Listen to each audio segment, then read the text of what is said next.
السلام عليكم ورحمة الله وبركاته. Meet Ali Bennett, a friend of mine, a young Muslim born and raised in Sydney, Australia, who has lived quite a successful life. However, it was only recently that his life took a dramatic turn. This is Ali's story. Where are you at now with your life? What's happened to you? And at this point in my life, wallah, I've been gifted, alhamdulillah, by Allah, with cancer throughout my body, and I've changed my whole life to sort of helping people. Why do you call it a gift, Ali? And alhamdulillah, it's a gift because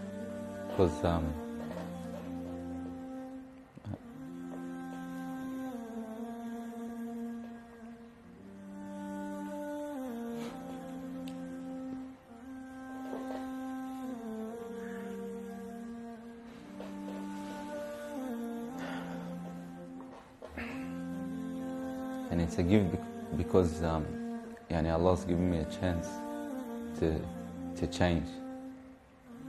What has having cancer, what has it opened your eyes to? SubhanAllah, everything in life, even the smallest gift, like breathing fresh air.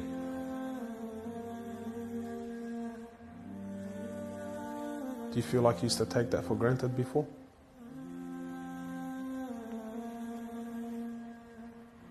How long have you had cancer for? 4 months now. Ali was diagnosed with stage 4 cancer and given only 7 months to live. Upon finding the news, he immediately sold his successful business and was forced to reconsider the lavish lifestyle he was accustomed to. Everything was to change. Ali, what was your reaction when you came to know you had cancer? I got rid of my cars, I got rid of my watches, even my clothes. I took them with me overseas and I gave them to a lot of people up there. Alhamdulillah.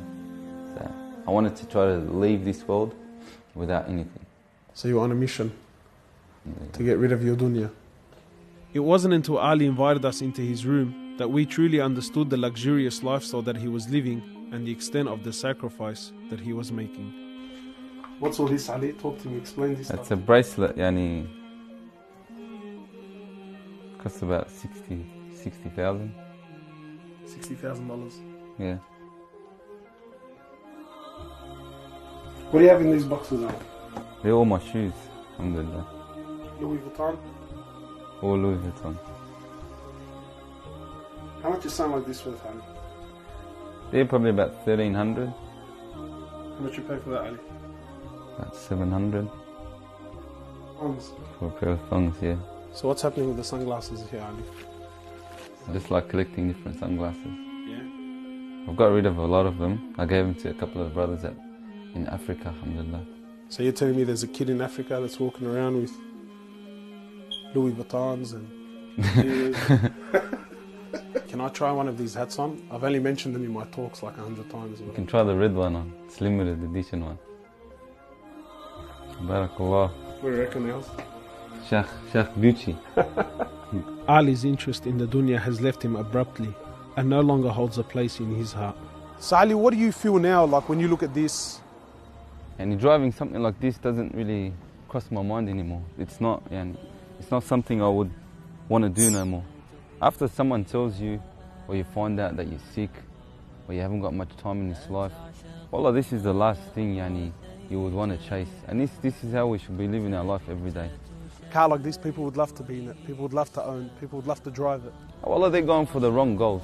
And you realize that when you get sick, when someone tells you haven't got long to live, you realize all this stuff, it does not benefit us in any way. So what's the value of this in your heart now? This is worth one pair of thongs for a little African child with no thongs.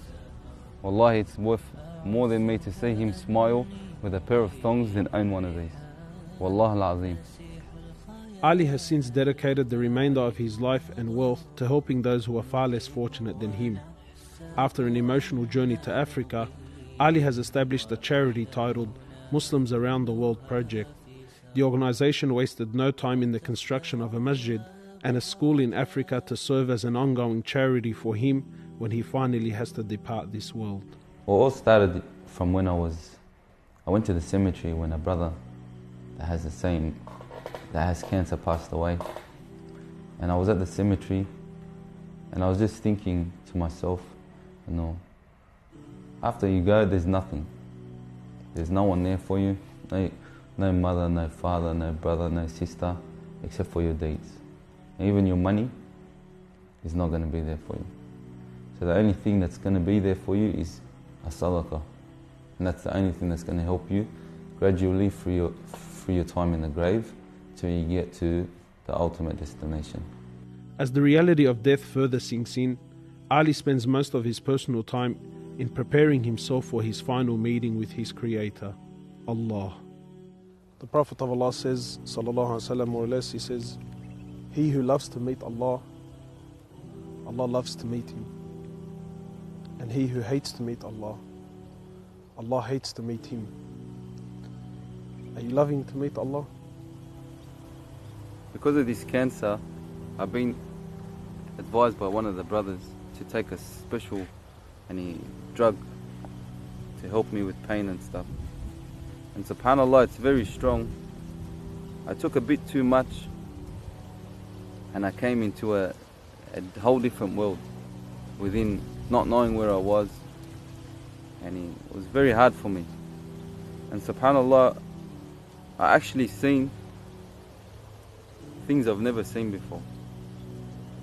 And my family were there all standing around me, and I was pointing up and I was saying, Ya Allah, take me. And it was that beautiful what I was seeing. I just wanted to go. And the next day, subhanAllah, I woke up and I was upset that Allah didn't take me.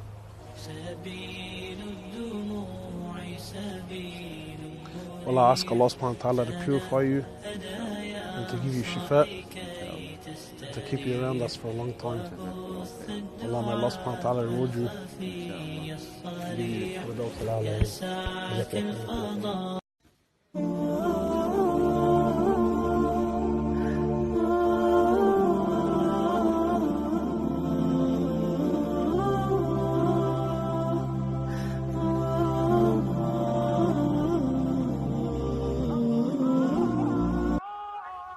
Assalamu alaikum warahmatullahi wabarakatuh. Brothers and sisters, inshallah, if I've ever done anything to harm anyone, may Allah forgive me, inshallah. I don't think I'll be here for much longer. Alhamdulillah, I've woken up. My mouth is bleeding, and I think it's the last stage for me. I love you for the sake of Allah. I beg you all to keep MITW running so I can get rewarded in my grave till the hereafter. Please, brothers and sisters, if I've done anything to hurt anyone, to forgive me.